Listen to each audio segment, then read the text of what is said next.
Hello, and welcome to Deadlines and Doodlebugs, the Commercial Artist Podcast, Episode 5.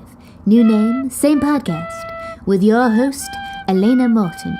Today's guests are some of the leading minds behind the indie comic anthology Voyages by Toxic Bull Comics. This episode is produced by Basil Pigwit. Hello, and welcome to Deadlines and the Doodlebugs, the Commercial Artist Podcast, Episode 5. I'm your host, Elena Morton, and with me, as always, is the PTSD I got from hitting that deer with my car. This episode is brought to you by teeth. Teeth. You can't have just one, or else it would be tooth. Today, I am very, very happy to say I have... and here is our fourth guest, right while we're starting. Sorry, we thought for a while he wasn't going to be able to make it. We have the whole crew from the indie comic coming out in October. Ladies and gentlemen, this is the Voyages crew. With here, that's nothing. We have Zach Kalogeropoulos. Zach Kalogeropoulos. Yeah, it's a long name. Just Zach. What's your role in it? And then I'll continue introducing everyone. Well, I'm the guy that's putting it together. Voyage is an anthology comic book that I had for a long time, but I didn't have, it wasn't a title yet. It was just mainly on one character. Then I was like, oh, I'll put it into a book and I'll call it Voyage. And it used to be called Khonshu's Voyage, and then I changed the character's name. Awesome. And then we also have... Curtis Dresser. He's working on the book. What's your role in the book? So, as Zach mentioned, the book is an anthology, so it's a collection of stories, each written by a Qubit student or someone who's close to a Qubit student in your brother's case, correct? Yeah. Yeah, so mine, it's a story, a short one called Space Vikings from Outer Space. And it's about Vikings in outer space, the Space Vikings of Ursa Minor, and their fight for control of the Polaris system with the Knights of the North Star. Awesome. Nice. And now? Peter Clinton. What was the question? The question is, who are you and what's your role? What's my role? I'm the same as everyone else, basically. Zach's come to us with this opportunity to put our original characters and stories into an anthology. I have a character and a story that I was working on last year. Then an issue of the comic book came out, and this was a prime opportunity just to do a short 10-page story with the same character. It's a bit of a science fiction horror piece based on board a space station with my character Chloe, who is lost. She can travel in space and time, but just isn't very good at it. So she ends up in places she doesn't mean to be. And on this occasion, she ends up on a space station that is being terrorized by something. And she has to rescue the survivors. Intriguing. I hope so. Yeah. Well, yeah. And last but not least, Hi. the one, the only, Oh, man. Lenny. Sir Lannister. Hi. I'm just doing a comic for Zach's OC. Just do whatever I want, pretty much. Zach's just like, hey, I got this character. Can you just do whatever you want? I like your cartoons. I'm like, okay, I'll do it. So, just whatever comes up with my mind. I don't know. Is he gonna die? Well, I can't make him die. That's the one thing I can't do. Actually, I think it could work because, since you're a cartoonist and, like... Death is funny. It reminds me of, like, the 90s epitome of how cartoons are, the way that you do them. And you have your very strong style, and I think that would work. It lot of the could cartoons be I- like Wonder Man. He appears and dies in the same Yeah. issue. I think that's Yeah. good. Yeah, we'll do that. And it'd be funny, like, it'd be really funny to see how you would come up with. I feel I'm like still just excited. death in general in cartoons is funny for some reason. Like Yeah. a lot of cartoons I have, it just involve a character dying. I don't know why. Yeah. I just do. That's horrible. Only in cartoons. What? Only in That's cartoons. morbid. Nah. Okay. So this book, Voyages, the anthology, it's going to be released October during New York Comic Con. Is that right? Definitely before New York Comic Con. Before? Yeah, because Whoa. the order is going to be going out Yeah. around September 16th, 15th. And then a couple weeks for it to ship. and hard proof copy to overlook that and then send it back, tell them, all right, this is all good. But the goal is for it to go for New York Comic Con, so it can give everybody a chance to use that and go around different tables and vendors and show these professional artists that's already in the business their portfolio and something that is printed for it. Well, that's amazing. You guys are going to have it ready by then. Does that mean, are you guys doing a Kickstarter for this? I have thought of it. A lot of people thought of it. Even Curtis kind of was pushing me one day. He's like, you should definitely do something like that. I do want to. Definitely not during my third year. There's already a case right now where a student's struggling with his work for third year and doing a Kickstarter. So I'd rather worry about that afterwards. Yeah. What the first printing is really just for it to be printed to see what it looks like and for portfolio use, for people to get a chance to get a job.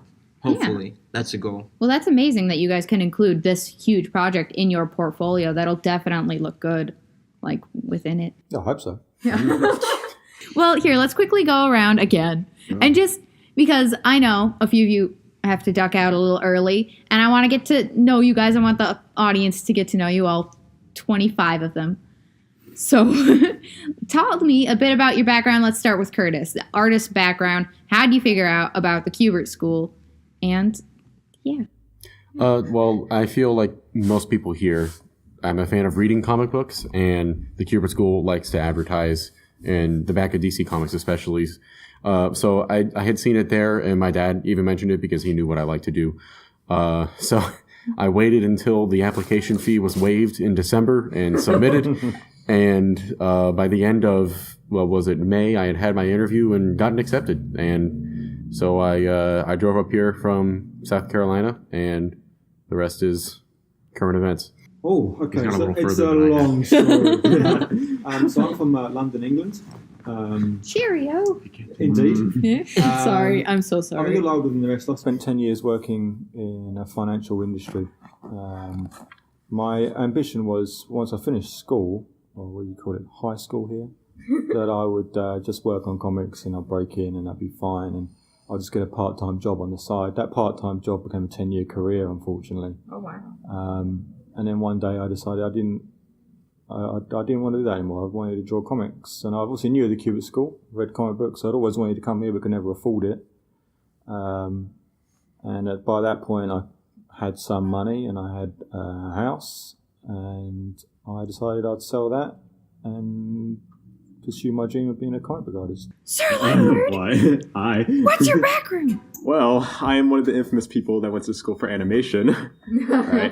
I always got into like animation stuff, like especially just the independent stuff. I never really got into like the big studio stuff. It's always like the independent stuff that always got me into like animation, mainly for the fact that you got kids that will just like make something just in their mom's basement, like all on their own, and just like put it out there. It's like quality enough to be like on TV. True. That's what got me into animation, and I went to this school for animation, and then just over time I got into like the comics because like that's what mainly the school is. Yeah. The comics and stuff. Huge comics. And I just like had like, okay, well maybe I should do animation on the side and more focus on like comics or just like get better at art in general. Yeah. Because Well, that's good.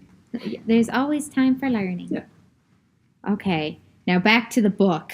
Well, of course, Zach, I'm so sorry. No, don't Tell me worry about about your it. background. Wow. I've always loved to do comics, kind of like Peter. I've always wanted to do something like that since, 5th grade is when I knew exactly what I wanted to do with myself, especially with my art. But things just started drifting away. But then I made really bad comics, and I went to Boston Comic Con. I pushed for that because that was just something I wanted to do. I just took a universe of characters me and my older brother created. We went to Boston Comic Con. Then somebody walked up to our booth and suggested the Joe Kubert School. And I was like, well, I can't afford 3 years. I can do the summer program. And that's that. And then I call up my mother scared because we weren't talking at that point. And then she's like, well, set up a date and then we'll drive down there together. So we go down and we're here, and I was the only person that had a personal tour. Tor, get it? Huh? Sorry, bad Cuber joke. No, Continue. no, it got a little bit. It was awesome. Like I was just mesmerized by everything because they were just telling me everything I wanted to hear or needed to hear. And then we got in the car. This is where the funny part comes in because like when we get in the car, I sat behind the driver's seat, and my mom. Since she's a military-hardened woman, like, so when she says something, it's gritty, like, and serious. If it's a serious moment, she looked at me and she yelled at me. She's like, "You're not going here for like effing for summer. Like, you're going here for 3 years. So pack your shit up and get ready." And I was like, stunned. So that's why I'm here. That's amazing. Way to go, your mom. I know. I love my mom. My virgin ears. Can we swear on the podcast? We can. Fuck. Maybe not that word. I recently told my mom about this podcast that it exists. Hi, Mom. Hey, Mom. Yeah. So back to the book that you all came from your backgrounds, and now you are here and you are working on this anthology. What is it about? Who's in it? Well, Tell me, Zach. one of the main characters that ties it together is Sonderon, who is an extraterrestrial alien who was banished by from his own solar system.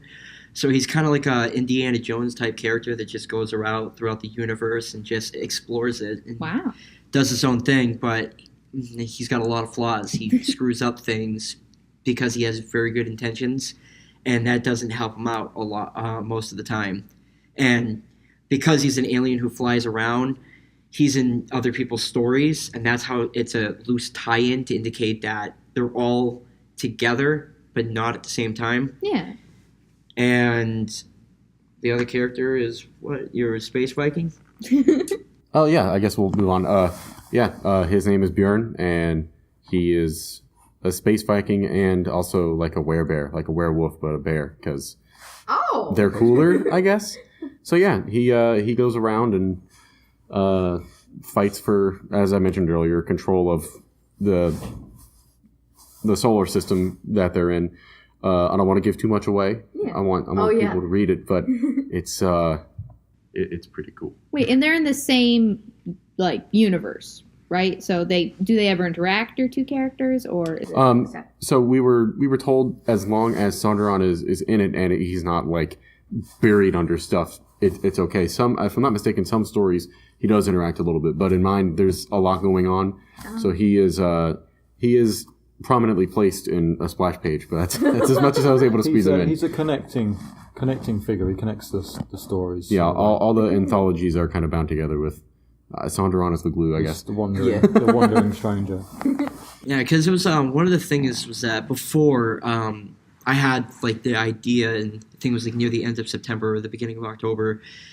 It was always Sonderon, and it's just him doing his own thing, and I wanted to do something this year, and I was like, I just can't do it by myself. And then I noticed that other people were very passionate about their characters, and they were doing something.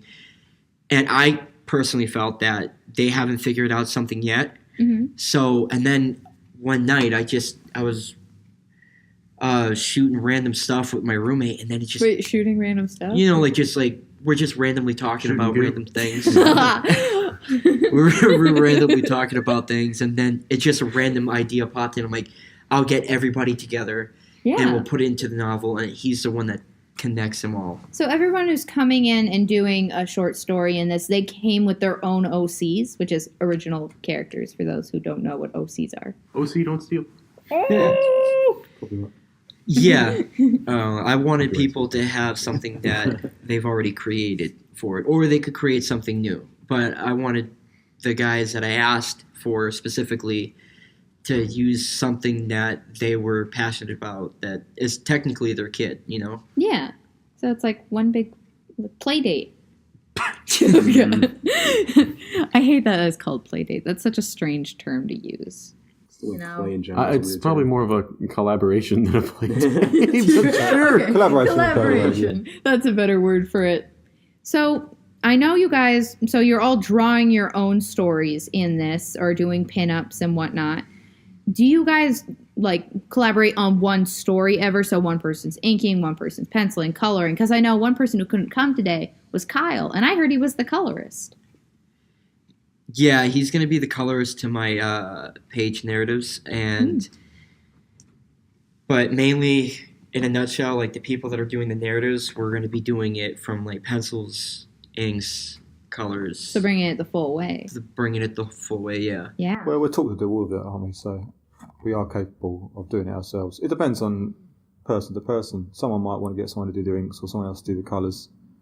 Or like most of us will just take it all on. And There's less of a going towards superhero comics, Marvel, DC, and a lot of people are looking more towards, like, ever since that group left to make Image Comics, there's been a huge boom in more independent publishing. And especially with the internet now, you can do a lot of stuff with that. And I bet you guys are just kind of really looking forward to using this medium of, you know, a new frontier in comics, which is good because, you know, recently comics have also been going on a steep decline. We don't like to talk about it. Yeah, we ignore it. We're on a burning ship. But it's exciting. Is this scary? Are you guys scared you're going to lose your investment?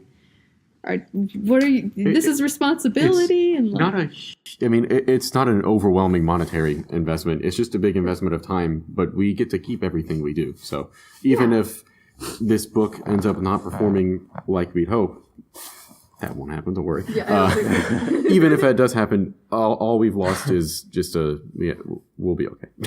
every page you do, you improve. So it's just constant improvement. One of the things that people don't think about is that, you know, money becomes a huge factor in things, and that's something I definitely don't have. So when I really wanted to think of a solution where, you know, I wanted to reward the guys, you know, in a way where they would, like, you know, because it's a lot of man hours to go ahead and make these pages, to make these stories. So if I can't pay them, then I'll give them a file for the book. So like on their way out of the school, they can have a copy of the book where they can make prints for themselves in the future, you know? Oh.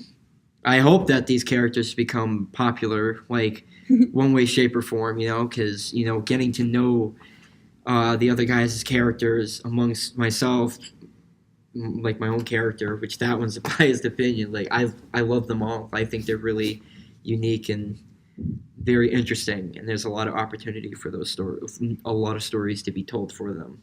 Yeah. So with these stories that you're telling, are you going to continue?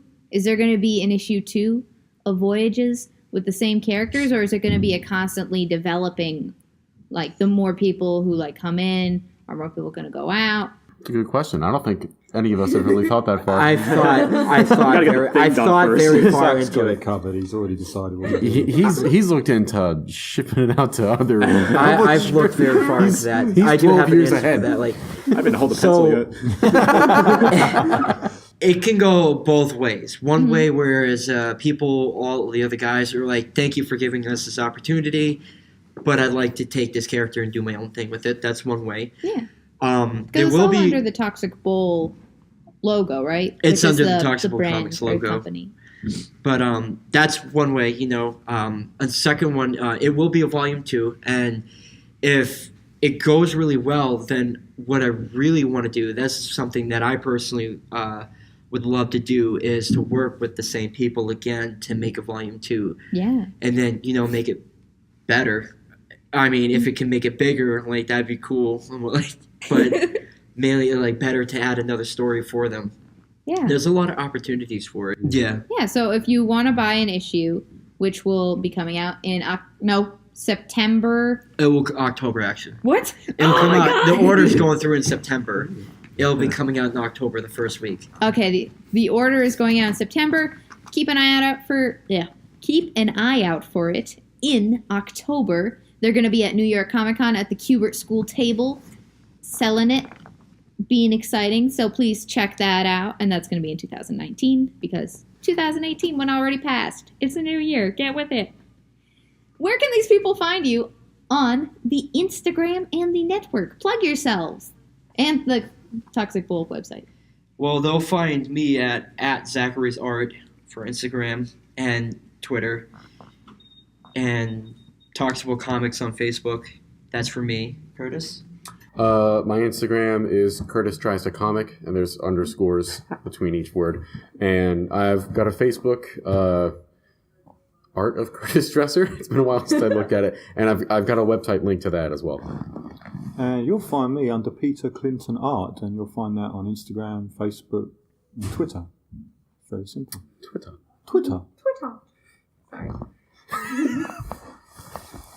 You can find me on Instagram, Twitter, Sir Lemward, Newgrounds, if you want to go on there. I was so nervous for this interview, honestly, because you guys, I've never really interviewed a group who's like actually putting out a comic, this is big. You guys are very inspirational for like a first year who's looking to get their stuff out, in the future. So thank you for doing this. Showing it can be done. This is great. Yeah. Yeah, you can buy like 12 issues from me, right? I'll buy one from like each person who worked on the book. Well, that's really cool. Thank you so much for being on, guys. Thank you. Thanks for having This us. is great. Yeah, thank you. Sorry, I was a little awkward. I was really nervous. It's an art school. We're all a little awkward. Well, thank you so much for coming. Sorry I've kept you guys pretty long. You got things to do, Walgreens to see. So,